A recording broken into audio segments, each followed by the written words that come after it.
Two cars collided at the intersection of Clover and Hurd Street tonight, just feet from trick-or-treaters. The accident happened just after 5:20 this evening. The collision sent this silver Jeep off the road, hitting a rock and causing it to go airborne and land in the front yard of this home. A family just starting out their night of trick-or-treating had just walked through the area where the cars hit, but they say seeing an accident at this intersection is nothing new. At least once a week here.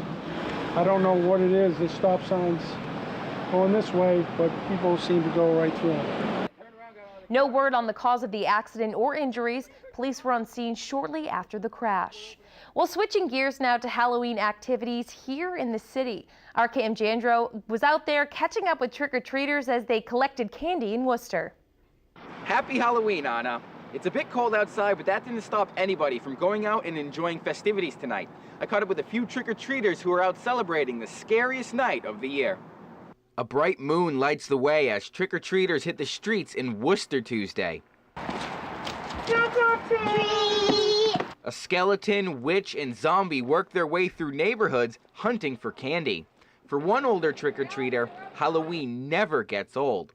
I am not ashamed to say that I still trick-or-treat because look, dressing up and doing makeup is so fun and it's an art form, so why stop at age 20?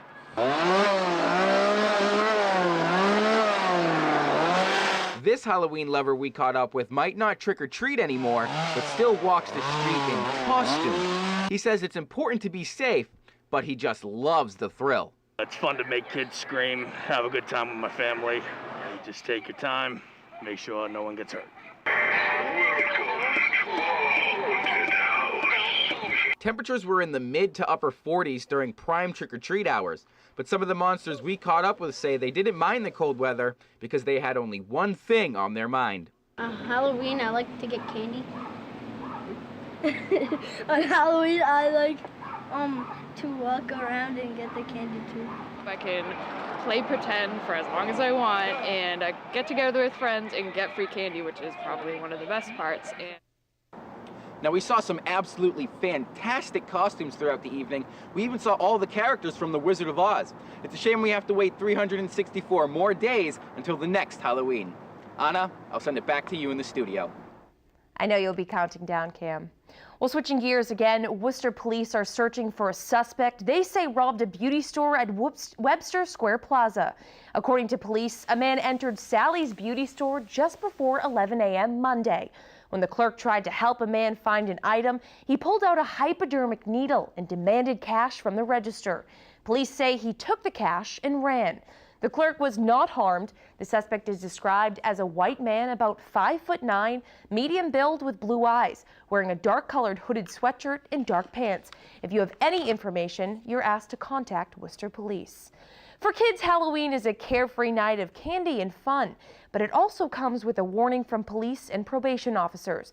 There are hundreds of registered sex offenders living in the city, and the Worcester Superior Court wants to make sure they aren't opening their doors to trick-or-treaters. Our Chandler Walsh has the story. Lynn Rocker is doing what she can to make sure her kids are safe trick-or-treating. Really, you just don't know who's around you, no matter where you are in the city, so I'm really vigilant when they're out there. For Halloween night, Worcester's probation officers and police officers are partnering up to make sure moms like Rocker have less to worry about. Multiple teams will go door-to-door Tuesday to make sure the city's registered sex offenders are following court orders. We go out tonight to the sex offenders in Worcester, city of Worcester, to ensure that their lights are out, that they are not giving out candy, and that there are no decorations on their property. Just out there to make the community feel safer, that they know that we're out there with probation officers checking on the level 1s, 2s, and 3s to make sure they're in compliance. Worcester Superior Court makes these trips as part of their Operation Watchdog. They've run the program for a decade. This is a holiday that's really based for children, and if we can get out there and enhance public safety and make it safer for them, then I think that's what we're all about. As a mom, Rocker appreciates the policing and says it makes her kids safer. Any and all reasonable efforts should always be made to make sure our kids are safe, so I'm always grateful for them.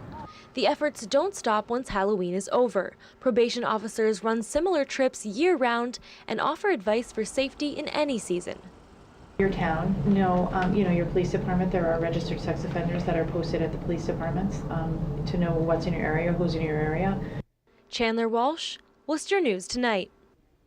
A baby's first holiday is always an important milestone for families, but for some newborns who need extra care, they can't be home for their first Halloween.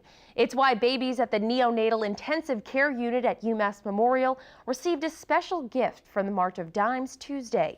Dozens of newborns were dressed in princess, superhero, and various costumes for their first Halloween. Program coordinator Kerry Wacko Henry says it makes a difficult time more enjoyable for families. It can be a really exciting but also more sad time for the family because they're not home and they're not celebrating their first holiday the way that they thought that they would.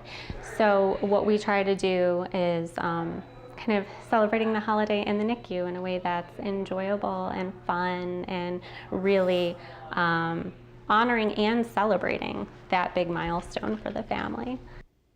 Wacko Henry says the costumes were made specially as felt overlays to avoid medical hazards. Well, Solomon Pond Mall in Marlborough hosted dozens of children with special needs for a welcoming environment for trick-or-treating. The mall turned off the music, dimmed the lights, and held the Halloween event during their quiet hours. Organizers say it was a big hit. Our Brittany Schaefer has the story. Trick-or-treat. It's a day kids look forward to all year, but for some children with autism, trick-or-treating isn't easy. What we were able to do for Crossroads School is provide a subdued environment for the children with autism. So it's a little quieter here in the morning. With the school being right down the street, it was just such a natural fit. 30 students participated in activities like a witch's hat ring toss and jack-o'-lantern drawing. We have some sticker books where they can create their own monster.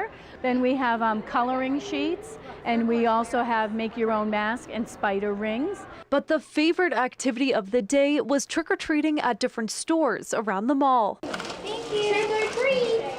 So they can't wait to begin trick-or-treating. As I met them, someone said, "Where's the candy?" And I said, "Let's first get the activities done and then we'll take care of the candy." Cameron Lucy is an applied behavior analysis counselor at Crossroads School in Marlborough. He says this is a great way for all children to feel involved. It's awesome.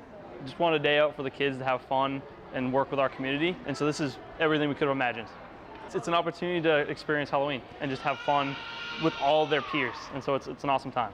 Brittany Schaefer, Worcester News Tonight.